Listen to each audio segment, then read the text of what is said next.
revisar el video de recomendaciones. Voy a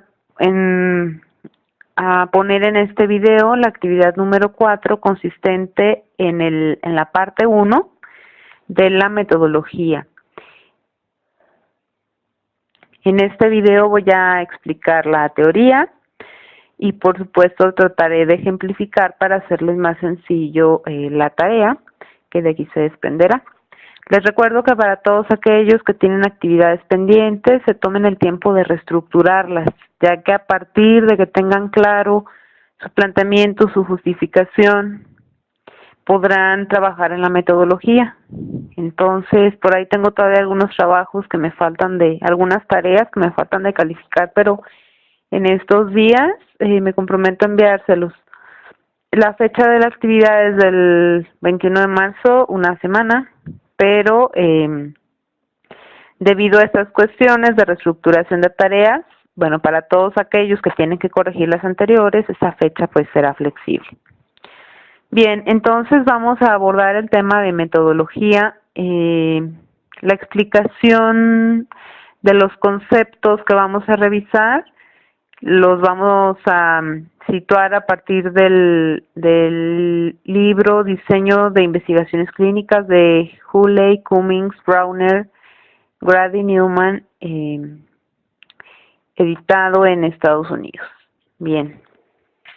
Bueno, iniciando, les comento, la metodología reúne una serie de aspectos que nos van a permitir establecer cómo se va a llevar a cabo el diseño. Hasta ahorita tenemos ya la idea de cuál es el problema que queremos abordar y hemos iniciado, he ido perfeccionando algunas ideas en torno a por qué es un problema y cuál es la importancia de que realicemos nuestro estudio.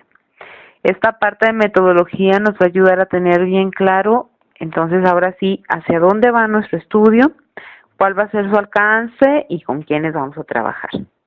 En esta diapositiva podemos ver entonces que la metodología está constituida por los objetivos de la investigación, por el diseño de la investigación, por la población, por la muestra y el tipo de muestreo, las consideraciones éticas, la definición operacional de las variables, el tipo de análisis y los criterios de inclusión y exclusión.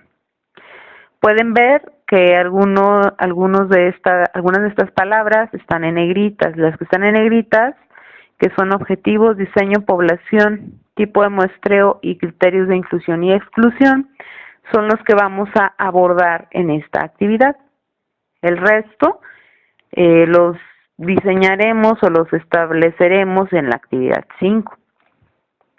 Entonces vamos a iniciar con el diseño de la investigación. Los autores que estamos revisando del libro que les comentaba llamado Diseño de la Investigación Clínica nos comentan que la investigación se puede clasificar a partir de diferentes puntos de vista o de diferentes criterios. Seguramente si ustedes revisan otra literatura, por ahí pueden revisar a Hernández Sampieri, pueden revisar a Kerlinger o las fuentes sobre diseño de investigación que tengan a la mano, pues seguramente se encontrarán con clasificaciones diferentes. Esto no es tan grave como parece, porque finalmente en algún punto, aunque se llamen de manera diferente, todos coinciden. Yo les voy a pedir que para fines de este ejercicio, y me gustaría que para fines de su investigación, tomemos este modelo que yo les voy a comentar, porque me parece muy completo. El primer punto es a partir del grado de intervención, es decir, la primera perspectiva desde la que estos autores comentan que se puede clasificar una investigación es a partir del grado en el que el sujeto interviene. Ojo, estamos hablando de la perspectiva cuantitativa, recuerden. Entonces, aquí nos dan dos opciones.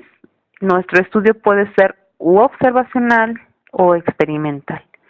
Un estudio observacional, que es el que yo creo que todos vamos a realizar, Bueno, estoy convencida que todos vamos a realizar ese tipo de investigación porque el otro nos llevaría muchísimo tiempo.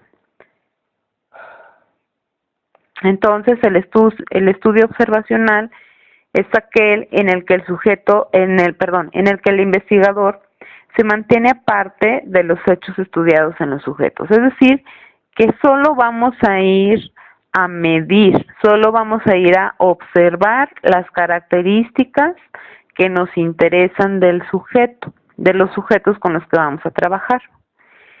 No vamos a hacer ningún tipo de intervención, que esa es la diferencia con un diseño de investigación experimental que nos hablaría que está dirigido a estudiar los efectos de una intervención. Es decir, en este caso, el objetivo sería determinar por ejemplo, la eficiencia de un taller que diseñamos, no sé, por ejemplo, para mejorar la autoestima de los niños de educación primaria. Y si se fijan en este tipo de diseño, bueno, habría que hacer primero que diseñar la intervención, que aplicarla y, bueno, previo a esto habría que hacer una medición respecto a la variable que queremos revisar, por ejemplo, sería autoestima. Luego haríamos la intervención, que sería el taller en este caso, y luego volveríamos a medir la variable autoestima para ver si hubo cambios. Este no lo vamos a utilizar porque implica una cantidad de recursos importantes y de tiempo. Entonces, la sugerencia es que sus estudios sean observacionales. Y bueno, casi estoy convencida por lo que he leído de sus planteamientos de problema y justificación que así será. Yo lo puse en negritas porque voy a ir ejemplificando acerca de mi tema. Entonces, en mi tema violencia revisada en estudiantes universitarios, mi estudio sería observacional. Luego hay otro criterio a partir del cual los investigadores pueden clasificar la investigación, que es el número de mediciones que se van a hacer. No cuántos sujetos, sino cuántas veces vamos a medir a todos los sujetos. Por eso le puse ocasiones. Entonces, la primera opción es un estudio transversal. ¿Sí? Imaginen una rama de árbol horizontal y entonces le cae encima de manera perpendicular una lanza. Y donde parte, ahí va a ser la medición. Entonces, ya lo dije, el estudio transversal implica una sola medición, o sea, solo una vez vamos a ir a encuestar a todos los sujetos. También existen los estudios longitudinales, que consiste en hacer mediciones a lo largo del tiempo. Por ejemplo, pero iría más de la mano con el diseño experimental. Longitudinal significan varias mediciones y entonces hablando de esta cuestión de autoestima, yo podría, por ejemplo, podría medir la autoestima, hacer el taller, esperar un tiempo, no sé, 6 meses, volver a medir la autoestima, esperar otros 6 meses y volverla a medir. Por supuesto que este tipo de diseño implica dinero, porque hay que volver a aplicar el instrumento 2 o 3 veces y tiempo que tampoco tenemos. Entonces, como está en negritas, también indicamos que nuestros estudios van a ser transversales. Otro criterio a partir del cual se clasifica la investigación es la temporalidad de los hechos. La primera opción es prospectivo. Un estudio prospectivo quiere decir que los hechos están ocurriendo o van a ocurrir. Los hechos los vamos a entender como la información. Si yo voy a ir a recolectar la información, mi estudio es prospectivo. Pero si ya la tengo, entonces estamos hablando de hechos del pasado porque ya los medí, ya fui y encuesté, mi estudio es retrospectivo. Yo creo que también, así como mi estudio Los suyos van a ser prospectivos, puesto que apenas vamos a ver qué instrumentos vamos a utilizar y vamos a ir a aplicar. Retrospectiva aplicaría solo si ustedes ya tuvieran información, por ejemplo, de una base de datos,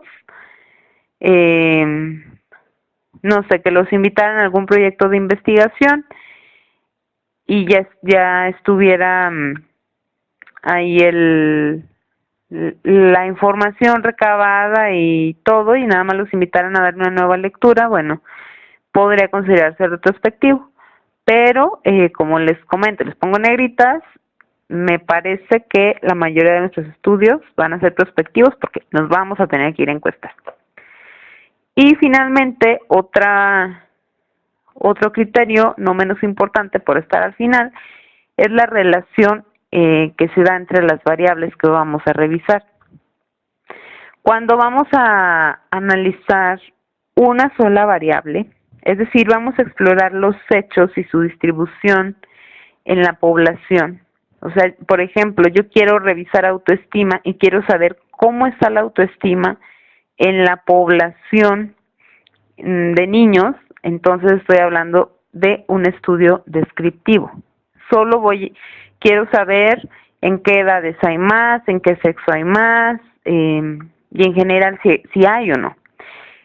Pero también yo les decía que podrían hacer su diseño desde una perspectiva, desde un modelo analítico que implica dos o más variables. Entonces, en este sentido, si su diseño corresponde a este tipo de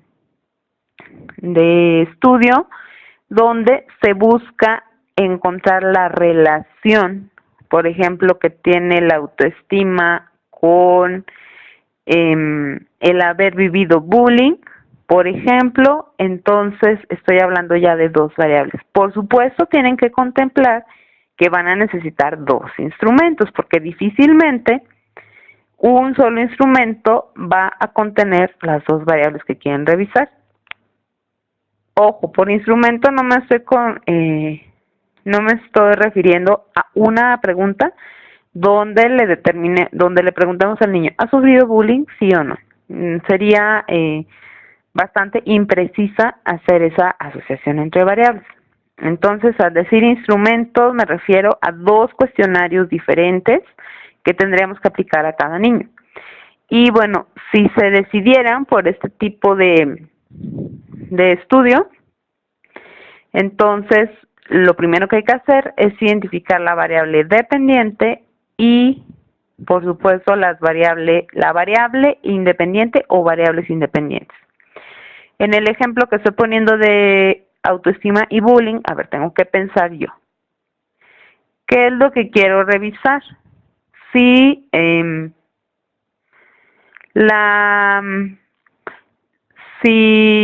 que un estudiante tenga menor autoestima a partir de que ha tenido bullying, o que aquellos que tienen menor autoestima son más propensos a tener bullying. Son planteamientos similares, pero en algún punto difieren.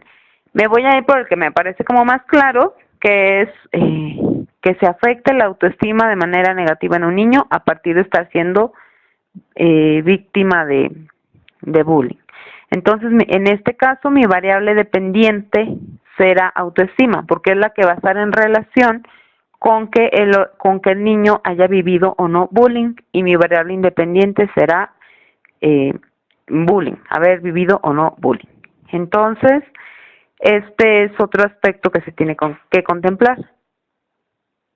Ustedes, en la actividad 4, tendrán que establecer en estos 4 puntos o 4 criterios el diseño de su investigación. Yo voy a resumir. La mía es una investigación observacional, prospectiva, descriptiva. Primero, descriptiva, observacional, prospectiva y transversal. Descriptiva porque nada más voy a revisar una variable, que es, en mi caso, es violencia. Actitudes hacia la violencia se llama mi variable. Observacional porque no voy a hacer ningún tipo de intervención, solo voy a ir a medir. transversal porque voy a hacer una sola medición y prospectivo porque me toca ir a recoger los datos. Bien. Bueno, en este sentido, una vez que ustedes ya han determinado cuál es el diseño de su investigación, pueden avanzar a pensar y a establecer cuál es su población, con qué población van a trabajar. Aquí hay que distinguir entre dos términos. Uno, la población diana, que se refiere al conjunto de sujetos de todo el mundo en quienes se puede generalizar los resultados. Ojo, estos sujetos a los que yo me imagino que mis resultados que encuentro, por supuesto, se pueden generalizar, tienen que tener características muy similares a los sujetos a los que yo voy a encuestar. Por supuesto, yo no puedo ir a todo el mundo, tendré que ser multimillonaria para ir a encuestarlos, ¿verdad? Pero sí puedo, en este caso, trabajar con los estudiantes. Yo voy a estudiar, a trabajar con estudiantes de nivel licenciatura en modalidad presencial de la Facultad de Psicología y Terapia de la Comunicación Humana de la UGEL. Si se fijan, tendría para generalizar yo mis resultados, tendré que buscarme estudiantes de ese mismo nivel de preparación educativa que estudien psicología de manera presencial y que tengan características similares. Difícilmente las voy a poder generalizar a una universidad, por ejemplo, de paga, hablando, por ejemplo, de la Universidad Iberoamericana, ¿sí? Que son otros niveles socioeconómicos y los contextos de los chicos son diferentes. Entonces tengo yo que ubicarme en mi población diana. Esto lo van a poner a manera de ejercicio, pero la que sí me interesa muchísimo que puedan identificar es justo la de abajo, la población accesible, es decir, el subconjunto de la población diana que se encuentra disponible para mi estudio. Entonces yo les decía, no puedo ir a todo el mundo, de hecho no puedo ir a todas las universidades que tengan carrera de psicología en el estado porque tendría que estar viajando, no tengo dinero. De hecho, ni de la ciudad porque son muchas y tampoco tengo dinero, pero sí puedo trabajar con los alumnos de modalidad presencial de la Facultad de Psicología y Terapia de la Comunicación. Ojo, en mi diseño, entonces yo estaría contemplando, mi población estaría contemplando estudiantes tanto de psicología como de terapia de la comunicación. Pero también puedo decir yo, no, quiero trabajar nada más con los de psicología o quiero trabajar nada más con los de terapia de la comunicación. Esas cuestiones ustedes lo deciden. Y también aquí, si yo lo dejo de manera general, estaría hablando de que abarcaría tanto estudiantes de psicología como de terapia de la comunicación y de todos los semestres. Entonces también yo puedo ahí ir acotando y decir, yo quiero trabajar nada más con los de último semestre o yo quiero trabajar nada más con los de primer semestre. Entonces, ahí ya ustedes lo tienen que ir especificando según lo que deseen trabajar. Por ejemplo, los que van a trabajar bullying, bueno, tendrán que ver si van a agarrar todos los grados escolares, de qué escuela, de qué turno, si nada más hombres, si nada más mujeres, si hombres y mujeres, etcétera. Entonces, esto lo tendrán que determinar en su estudio. Bien, de aquí, como conocemos, tampoco puedo encuestar a todos los sujetos de la Facultad de Psicología y Terapia de la Comunicación Humana de la UGEL, porque son muchos. Entonces, recuerden, eso ya lo vimos en estadística, voy a trabajar con una muestra, es decir, con una partecita de esos estudiantes que sean representativos. Si se acuerdan un poquito de la clase de estadística, hay dos opciones para hacer el muestreo. Es decir, la estrategia de cómo voy a tomar a los sujetos a los que les voy a aplicar. Uno puede ser de manera aleatoria, que es conocido como muestreo probabilístico, porque al ser aleatorio o al azar, cada persona tiene la misma probabilidad de ser elegido. o lo puedo hacer de manera no probabilística. Ojo, en metodología cuantitativa lo más conveniente es que sea un muestreo aleatorio para que los resultados sean lo más generalizables.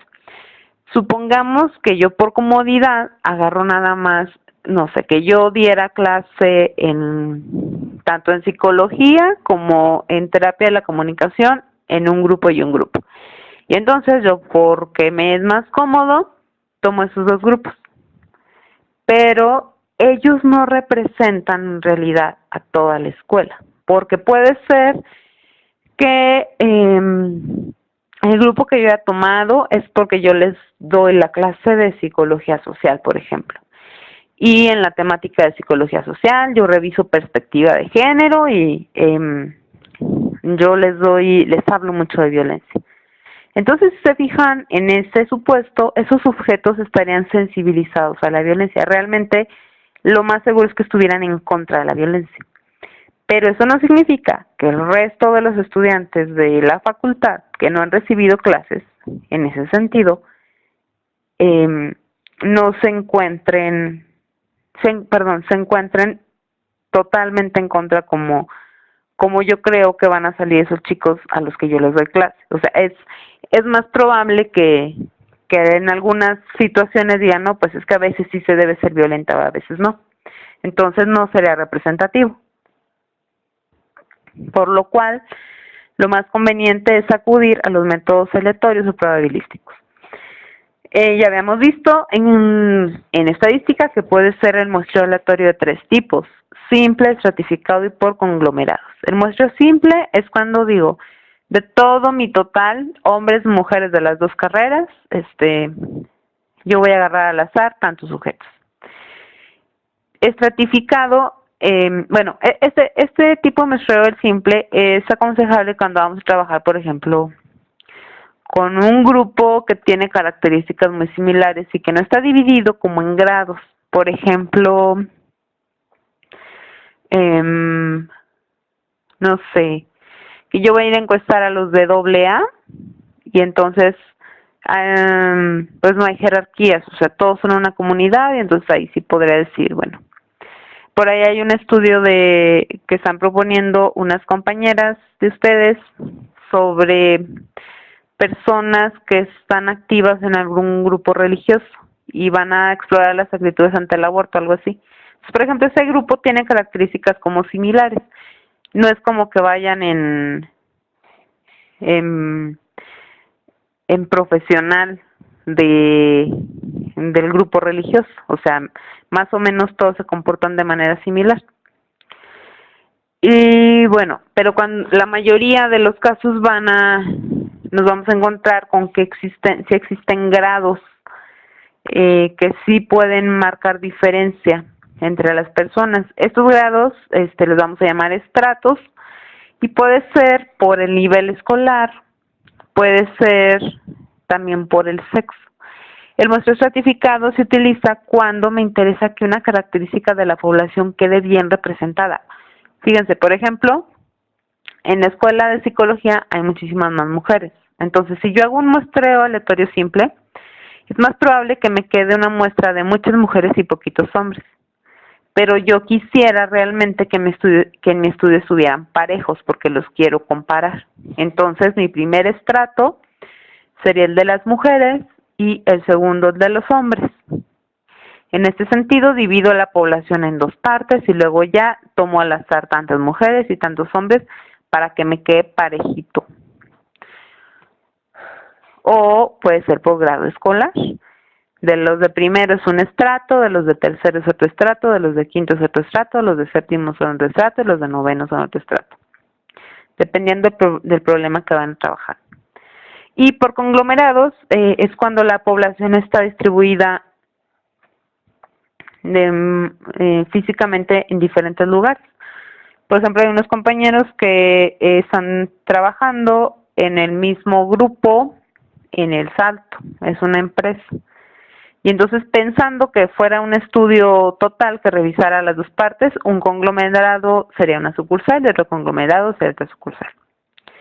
Bueno, pero también siempre tienen la opción de un muestreo no probabilístico. es decir, por conveniencia. Aquí el detalle es que sus resultados van a ser menos generalizables, pero siempre pueden recurrir a este cuando alguno de los otros muestreos de plano no se pudo aplicar. Aunque hay que intentarlo, primero el aleatorio. Por ejemplo, que fueron a la secundaria y las autoridades no les dieron las facilidades para, por ejemplo, para el probabilístico tendríamos que buscar las listas de alumnos y entonces dividirlos, asignarles un número, ya lo explicaremos bien, y entonces así los sacamos al azar, pero por ejemplo que no les dan chance. A veces eso pasa en las instituciones, que dices, cuando son trabajos escolares, que le dices, quiero aplicar esta encuesta, te dicen, sí, con el grupo de cuarto B y el de quinto A, y nada más está dando esos dos grupos. Entonces es un muestreo por conveniencia porque pues no tuvimos otra opción. También tenemos el muestreo por cuota, que es cuando ustedes, por ejemplo, pueden estar afuera de la escuela.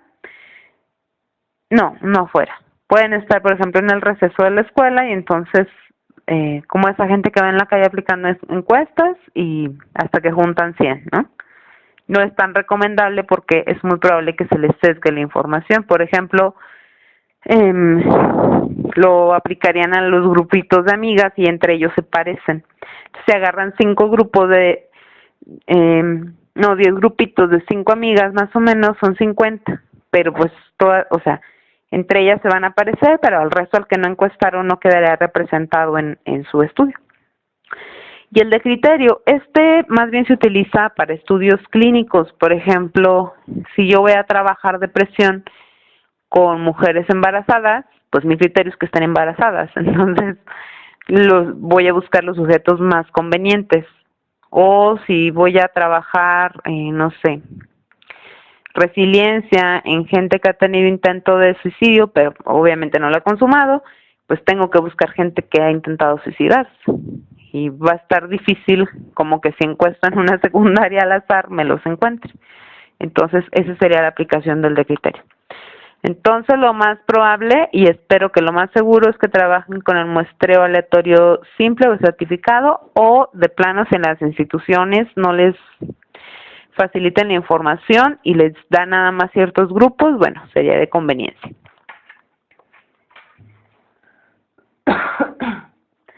Bien, una vez que han establecido el diseño de su investigación, la población y la estrategia de muestreo, es momento de redactar los objetivos. Los objetivos son bien importantes porque son los que van a dirigir su investigación. Hasta ahorita tienen una idea de qué es lo que quieren hacer, pero ya con los objetivos va a quedar asentado exactamente qué, cómo, dónde y con quién lo van a hacer. Entonces, los objetivos tienen que partir de una pregunta de investigación, es decir, tienen ustedes que formularse en su cabecita qué es lo que les interesa saber, por ejemplo, de bullying, ¿no? Que varios, o de estrés. Algunos están trabajando burnout. ¿Qué es lo que les interesa saber del burnout? Y a partir de lo que les interesa saber, van a establecer el objetivo general y del general se establecen los específicos.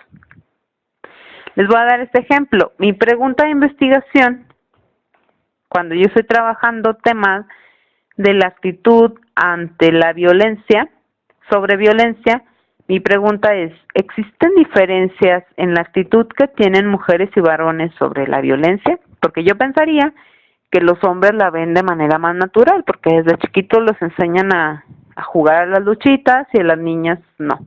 Entonces, esa sería mi pregunta de investigación. Ustedes tendrán que redactar la suya. Y a partir de esa pregunta de investigación, que es como que la duda que me está rondando en la cabeza desde que pensé este tema, voy a establecer mi objetivo general. Ojo, el objetivo tiene que estar redactado de manera muy clara. Tiene que reflejar que voy a hacer una medición. Acuérdense que estamos en el enfoque cuantitativo. Entonces, mi objetivo general será conocer las actitudes ante la violencia. Acuérdense, actitudes ante la violencia es mi variable. de mujeres y varones estudiantes en la modalidad presencial de nivel licenciatura de la Facultad de Psicología y Terapia de la Comunicación Humana de la ciudad de Durango. Entonces, si se fijan, se deriva de la pregunta de investigación, por eso es importante que primero hagan su pregunta.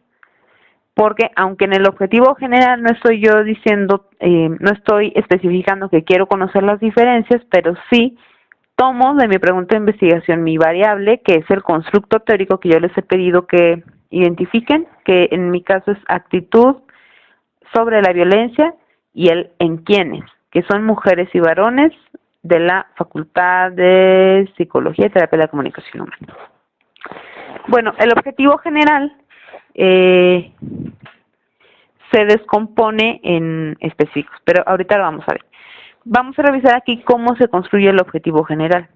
Depende de, ¿se acuerdan que cuando estábamos viendo el diseño de la investigación había por ahí el último criterio que decía la relación de las variables?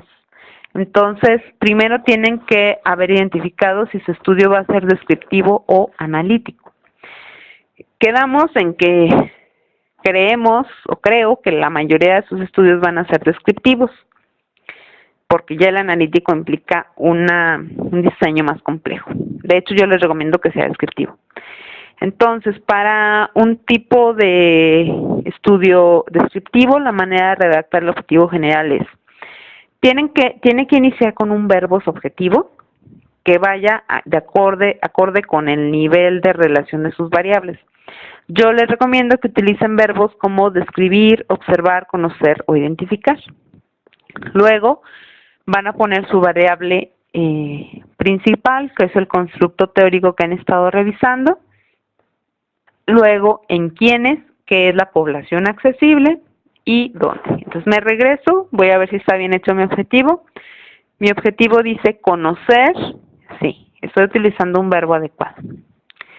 Y luego, mi variable o constructo teórico principal es actitudes hacia la violencia. Entonces sí estoy bien. Y luego sigue el en quienes yo especifico. Mujeres y varones estudiantes de la modalidad presencial de nivel licenciatura de la Facultad de Psicología y Terapia de la Comunicación Humana. Si se fijan, el en quienes está muy específico porque así tiene que ser. Porque si no, yo pensaría que sería, si yo lo dejo nada más como mujeres y varones estudiantes de la UJED, entonces yo me estoy echando la soga al cuello porque me estoy comprometiendo a explorar los de todas las facultades. Y bueno, si yo digo mujeres y varones de la Facultad de Psicología y Terapia de la Comunicación, entonces ahí me estaría comprometiendo a explorar tanto a los de licenciatura como a los de posgrado. Entonces no, yo solo quiero a los de licenciatura. Y si nada más le pongo licenciatura, me estaría comprometiendo a explorar a los de presencial y a los de distancia. Entonces a mí se me haría muy difícil ir a encuestar hasta los lugares donde ustedes viven, por ejemplo. Implicaría un gasto que no puedo hacer, entonces especifico. Modalidad presencial. ¿Y el en dónde? Bueno, en la ciudad de Durango. Así tiene que construir su objetivo general si su estudio es descriptivo.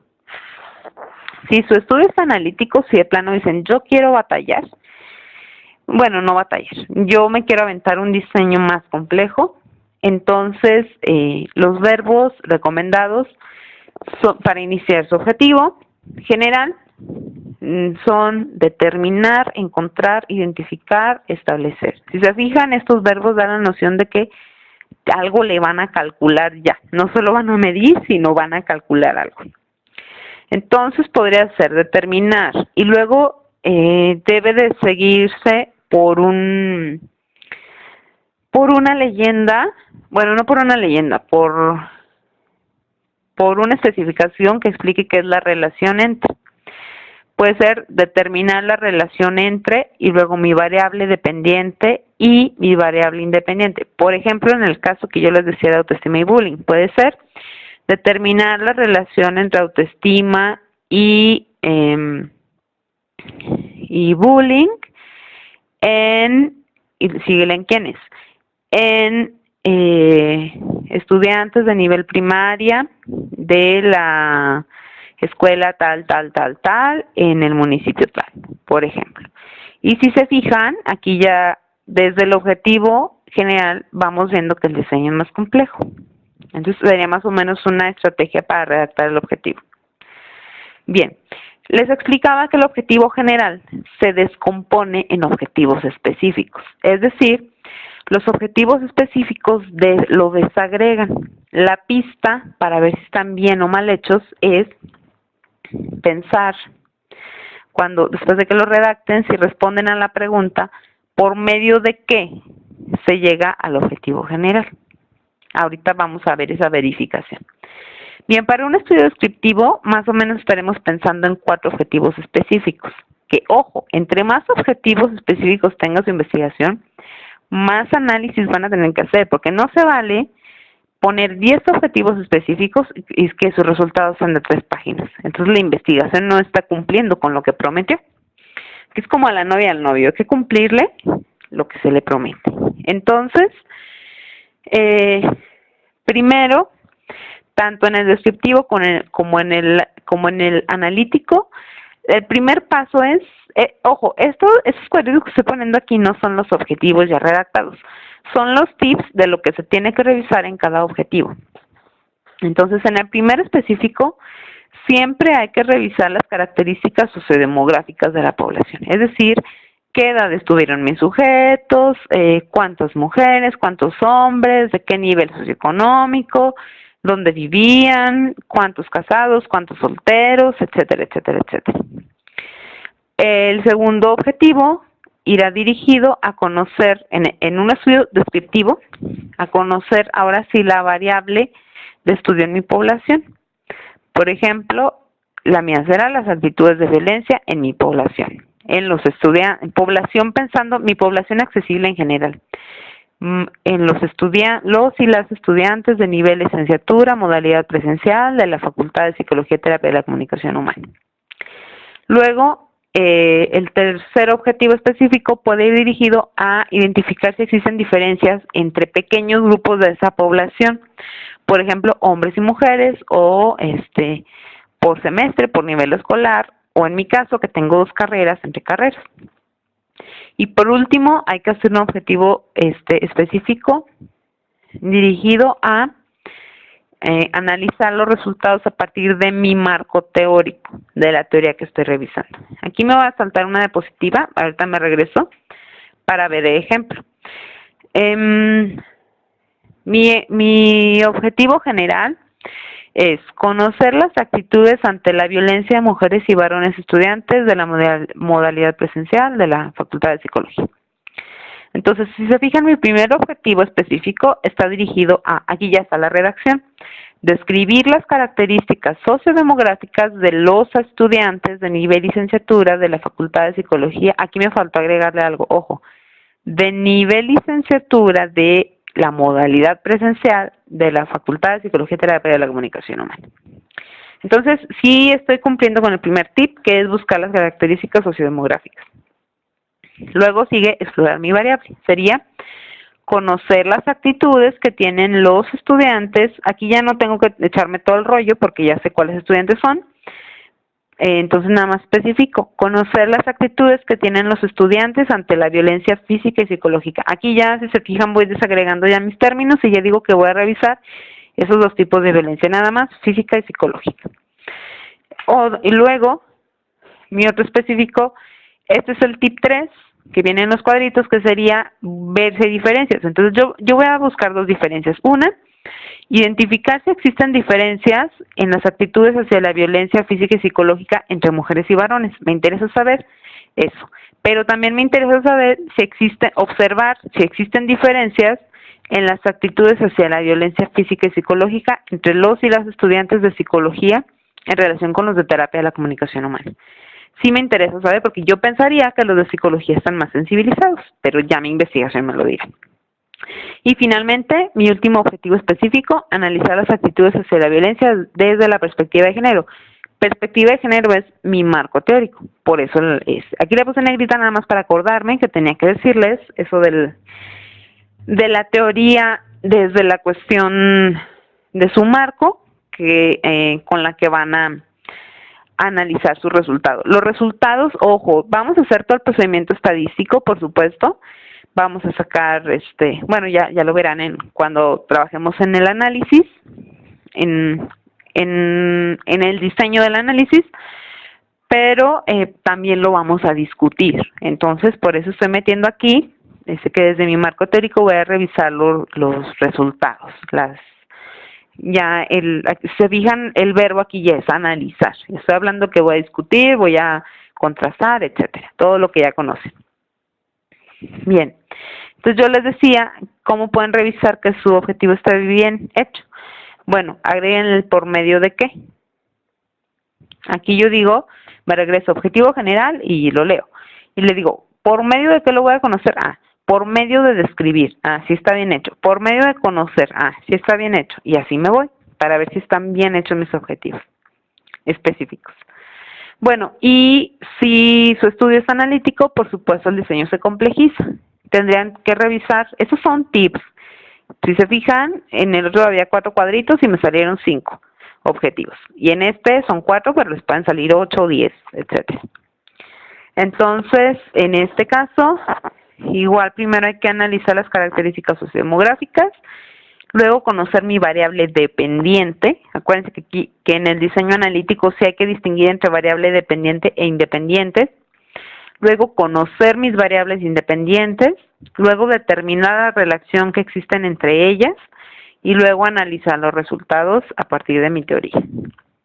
En determinar la relación utilizaríamos métodos ya de estadística inferencial. Por eso les digo que la piensen bien, porque aquí ya se trata de hacer pruebas inferenciales, ya sea con la T-Student, con la F de Fisher o lo que aplique. Bueno, y finalmente también lo que les voy a pedir en esa actividad será que establezcan los criterios, es decir, como cuando ustedes van al antro y a veces hay gente en la puerta y dice, tú sí entras y tú no. Entonces, en ese sentido, ustedes van a hacer eso en su estudio. ¿Quién sí va a entrar a su estudio como sujeto de estudio, por supuesto, y quién no? Entonces, los criterios de inclusión y exclusión se establecen a partir de la población disponible, de las especificaciones de mi población disponible y del quién es en mi objetivo general, que por supuesto tienen que coincidir. Entonces, mis criterios de inclusión se refieren a aquellas características que son relevantes en los sujetos que les van a garantizar participar en el estudio. La edad, el sexo, la escolaridad, el estado civil y condiciones específicas. Por ejemplo, yo les decía, si yo voy a trabajar con adolescentes, por ejemplo, no es lo mismo que yo trabaje con adolescentes de 12 a 15 años con adolescentes de 18 a 24, que algunos autores desde la teoría todavía lo consideran adolescencia. Entonces, sí tengo que establecer yo el rango de edad de la gente con la que voy a trabajar. Por ejemplo, en mi estudio de violencia, seguramente, y tenemos compañeros en modalidad y distancia, no lo dudo que en modalidad presencial también haya gente adulta, y entonces yo tendría que considerar si los incluyo en mi estudio. O sea, voy a pensar si afectarían mis resultados que una persona, no porque sea negativa la persona, sino por las características de la población que estoy buscando. Si me toca aplicarle a un estudiante que tiene 45 años, que está casado, entonces yo tengo que pensar si me afecta, no a mí como persona, sino a los resultados de mi investigación, si el resto de los alumnos tienen entre 18 y 25 y son solteros, la mayoría. Entonces, por ahí tendría que pensarlo. Sexo. Si voy a trabajar violencia, por ejemplo, entonces yo digo, bueno, quiero hombres, quiero puras mujeres o quiero de los dos. También lo puedo pensar. Escolaridad, si voy a, por ejemplo, ojo, los que van a trabajar en empresas, la escolaridad varía. Y entonces sí tienen que tomar en cuenta, si los quieren incluir no hay ningún problema, pero sí tienen que pensarle si les interesa que les contesten los profesionistas o la gente que tiene estudios comerciales o gente que no tiene una instrucción escolarizada. Entonces, tienen que pensarlo. Si los quieren incluir, está súper bien, nada más que sea una variable sociodemográfica que exploren. El estado civil también. Y en cuanto a condiciones específicas, yo les decía, por ejemplo, si voy a revisar depresión en embarazadas, pues obvio un criterio de inclusión es que la mujer esté embarazada. Y o puedo pensar si voy a incluir aquellas que ya tuvieron el bebé.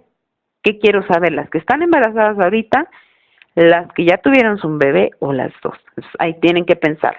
Ustedes los establecen. Y los criterios de inclusión de exclusión, se refieren a aquellos sujetos que ya acreditaron los criterios de inclusión, pero que alguna característica particular puede afectar la calidad de mi estudio. Por ejemplo, yo puedo incluir a los chicos y ándale, a lo mejor mi criterio de exclusión va a ser si consume drogas, porque yo pienso que una persona que, no pienso personalmente, sino pienso como investigador, que si un sujeto está consumiendo drogas de manera activa, pues a lo mejor su percepción sobre la violencia es diferente. Entonces yo no lo necesito en mi estudio, porque mi estudio no es sobre la gente que consume drogas, sino estoy asumiendo que la gente que me va a contestar no consume drogas. Podría ser ese un criterio de exclusión, que se fija en la persona que yo estoy hipotetizando, puede tener la edad que yo estoy pidiendo, puede tener la escolaridad que yo estoy pidiendo, estudia en la escuela que yo estoy pidiendo, pero existe ese criterio. Ya me doy cuenta, se me ocurre en mi cuestionario después poner un ítem nada más de que si consume drogas y me dice que sí, entonces yo descarto esa encuesta. Aquí me estoy yendo un poco al extremo, pero generalmente el criterio de exclusión lo establecemos en cuanto a la manera en que nos respondieron los cuestionarios. Hay gente que aunque nos diga que sí nos quiere contestar, nos va a dejar preguntas en blanco. Que ojo, ojalá lo puedan controlar y antes de que les entreguen el cuestionario, lo revisen y le pidan a la gente que complete lo que le faltó. Pero bueno, tampoco los podemos obligar. Entonces, generalmente un instrumento que tiene 3 o más ítems sin contestar, 3 preguntas que dejaron en blanco o que contestaron doble, porque a veces la gente eso hace, lo descartamos porque nos daña la calidad de los datos. Bueno, entonces, esto es lo que les quería compartir respecto a la teoría. Acuérdense que la metodología es más amplia, pero para fines de este ejercicio les voy a pedir únicamente que trabajen objetivos, de esta actividad 4. Les voy a pedir que trabajen objetivos, diseño de su investigación, población, tanto diana como accesible, tipo de muestreo y criterios de inclusión e exclusión. Entonces, bueno, van a encontrar por escrito de nuevo esto que les estoy requiriendo de tarea.